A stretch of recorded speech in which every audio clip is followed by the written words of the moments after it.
Bonjour à tous, dans cette vidéo, nous traiterons de la hausse des prix sur le marché de gros de l'électricité, des facteurs responsables de cette hausse, des impacts de la hausse sur les contrats d'électricité des industriels. Qu'est-ce que le marché de gros de l'électricité ? Il représente le marché sur lequel l'électricité est achetée et vendue avant d'être mise à disposition des clients finaux grâce au réseau électrique. Depuis quelques mois, les prix de l'électricité sur le marché de gros sont en forte augmentation. Notamment, depuis cet été, la hausse s'est accentuée pour atteindre un montant de plus de 50 € du mégawattheure.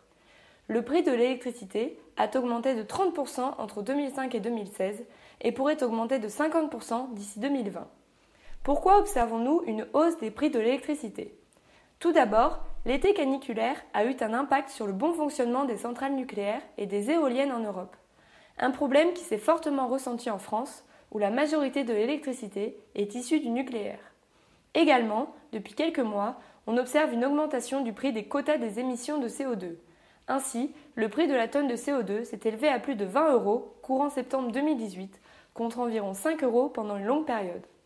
Aussi, en général, les prix sur le marché de gros évoluent en corrélation avec ceux du gaz, du pétrole et du charbon. On constate bien une hausse des prix sur les marchés du gaz et du charbon. L'arrêt de certains réacteurs nucléaires, notamment belges ou encore allemands, pour maintenance a également eu un impact.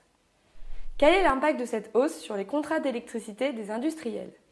Pour les industriels qui ont des contrats en cours à prix fixe, il n'y aura pas d'impact jusqu'à la fin de leur contrat. Ils tirent toujours parti des prix moins chers qu'ils ont négociés pendant la signature des contrats.